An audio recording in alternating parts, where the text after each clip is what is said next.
Happy holidays, everyone. Merry Christmas, Happy Hanukkah, whatever you celebrate. The holiday season is here. The Technoid Show is getting its last little refresh. If you guys didn't know, from October to November, I did the Doctor Who theme in honor of the 60th anniversary of Doctor Who. So now we are into the Christmas mode. So I hope you guys enjoy this, because coming back to January, we are going to keep it with the original Technoid, and we'll get to all that stuff later on at another point in time. But anyway, guys, we got some news to talk about. If you're a Samsung fan, stay tuned, because I got all the details of the Samsung Galaxy S24 lineup, and you're not going to want to miss it. And for you Apple fans, we got some news as well. All that on today's episode, so stay tuned.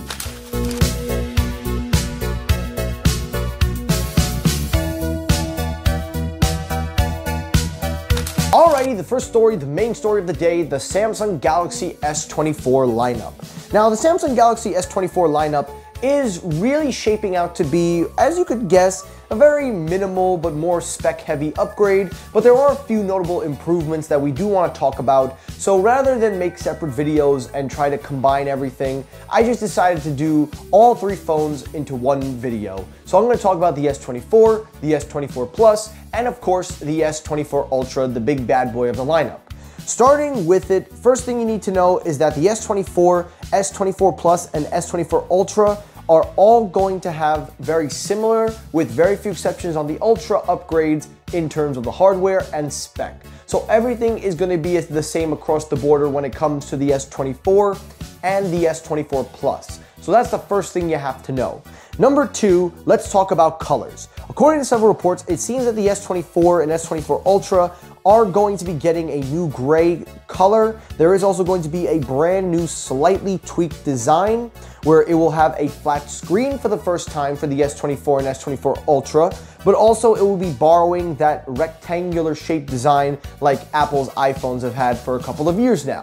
Now, this design isn't something that we haven't already seen, but it is nice to know that they are going to tweak the design in terms of its feature, because the design of the S24 is very good, but seeing it get tweaked a little bit is an even better one, especially a flat display instead of that curved display. Now, when we get into the details, the biggest thing that they are going to be focusing on is the camera department.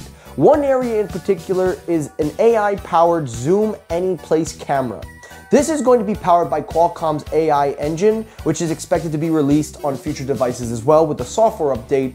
But essentially, it seems that the S24, the S24 Plus, and Ultra not only are going to come equipped with the latest Qualcomm Snapdragon chipset, but that it is going to be AI focused and AI driven. It seems that artificial intelligence is the way that a lot of companies are going, and unless you want a pocketed Terminator in your pocket, then I would suggest dial it back a little bit. But I digress. Moving on, it is also reported that the new Snapdragon 8 Gen 3 chip will also be housing a lot of AI capabilities, but that there are some existing modems and existing pieces that are also related to the Samsung's Exynos chipsets that will be tweaked to match the performance of the Qualcomm chipsets for Europe and other markets. On top of that, there is going to be an upgraded 50 megapixel telephoto camera, a better vapor cooling chamber, Wi-Fi 7 for the S24 Ultra. It is reported that the S23 and S24 Ultra's biggest difference is going to be its new form factor with that flat screen, but it will again be the same 6.8-inch 120Hz display. There is going to be 12 gigabytes of RAM, and will come packed with a 5,000 mAh battery just to seal that sandwich all together. Now, when we take a look at the S24 and S24 Plus, this is where we do get a few differences, but not exactly as you're hoping. For starters, it is going to come in brand new colors: Oxy Black, Marble Gray, Cobalt Violet, and Amber Yellow. However, though, there are a few differences we do have to talk about. For starters, it is reported that the new Samsung Galaxy S24 Plus is going to get a big battery bump at 4,900 mAh. It will also come with 12 gigabytes of RAM, very similar to the S24 Ultra. However, the S24 is going to get a very small bump in the screen size at 6.2 inches, and will also have a 4,000 mAh battery. Now, all three phones are supposed to be supported with the Qualcomm modem. However, the S24 and S24 Plus are reported to have the biggest upgrade with millimeter wave support, although why that might have not been something on the phones doesn't make sense to me, but that's apparently being touted. Millimeter wave support is going to be increased or improved. So taking a look at all these and taking a look at all the phones and base everything on what I just talked about, it really does seem that Samsung is trying to continue its drive and force with the smartphone market, because if you guys don't know, Samsung is the only one that I think, in my opinion, can go toe-to-toe with Apple for bang for your buck. And the S24 Ultra is literally the Swiss Army knife. This is a name we used to give the Note series. It is the Swiss Army knife of Android. It can do so much and more. And the fact that they're going to be putting in premium hardware in there, along with a new cooling system, better camera system, and importantly, new Wi-Fi support, 5,000 mAh battery, flat curve, all that stuff is great. But I also like the fact that Samsung is still prioritizing its S24 and S24 Plus, as they are going to have the same camera system across both devices. They will be improved, so that way you don't miss out too much if you're not an Ultra user, which is something that I really appreciate. And I really hope that these are a banger, because in my opinion, while I do really like the S24 and S24 Plus and Ultra rumors, their sales have been slacking. So they really need to pick it up, and I really hope that they do something here to really ramp it up. The one thing that I hope that they really course correct is not doing what they did with the carriers, with the trade-in and all that. Samsung, you make phones, you give the best trade-in values, don't rely on carriers to do your work for you. I understand partnering with carriers is great, that's how you get more sales, but do not make them the best alternative choice for trade-in values. If you don't remember that last year, watch Sneed Mobile Tech for that, because Sneed detailed that perfectly. So that's everything we have on the S24's lineup. I will continue to update you guys as we hear more news, but I haven't really talked about it in a while, so I just wanted to really talk about it now. So again, hit me up in the comments, let me know, what do you think? Alright, the next story, this is for you cellular YouTubers, for those of you that love cellular news. Well, we got an update on Apple's 5G modems, the in-house modems that they are working on currently.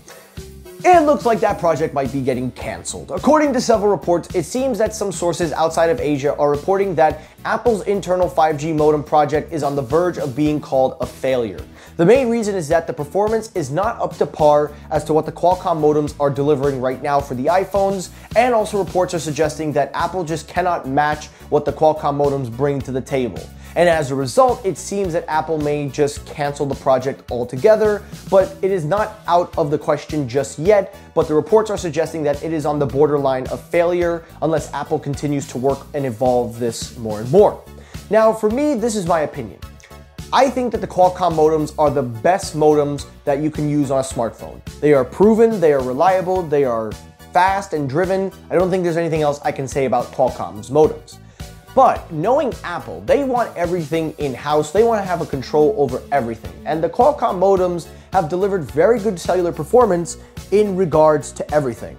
But I really think that Apple needs to sometimes, if it's just not working, just pull it back. And just continue your partnership with Qualcomm, because if you guys don't remember the debacle they had with Intel and that whole saga with the iPhone 7 and the performance of the cellular, and then they bought out the division, because that's essentially what's going on. They bought out the Intel modems department to work on this, so they're using the basis of Intel's failed modem experiments. So Apple really kind of shot themselves in the leg because they thought they could do it better, but it's just proven that it may not be. But again, I do hope that they get it worked out. I really hope that Apple does find a way to make it work, because if they do, it would really, really be nice. So we'll wait and see what happens, but I will update you when we hear more.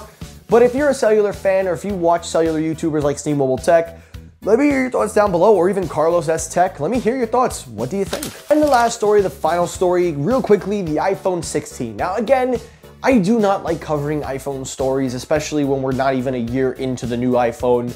But because the rumor mill is picking up steam, why not just talk about it?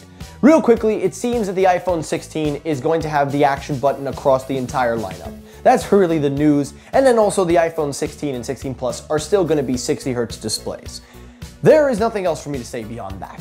What else did you want me to do? Did you want me to milk it out for another 2 minutes? Did you really want me to say anything else? Listen, these rumors are very early. It's nice to talk about them, but do I feel enthusiastic? No. But as a tech YouTuber, it is my job to give you guys the latest news, and that is the latest news. So, iPhone 16 lineup, action button, and 60Hz display on the 16 and 16 Plus. That is literally all you need to know. And that is for today's episode of Technoid. Now guys, I really hope you enjoyed this episode. If you did, hit the like button. If you disliked the video, you can hit the dislike button. That helps circulate my videos as well. As always, everyone, thank you so much for watching. I'll see you all in the next episode. Have a great rest of your day, guys. Take care, stay safe, have a good day, and peace!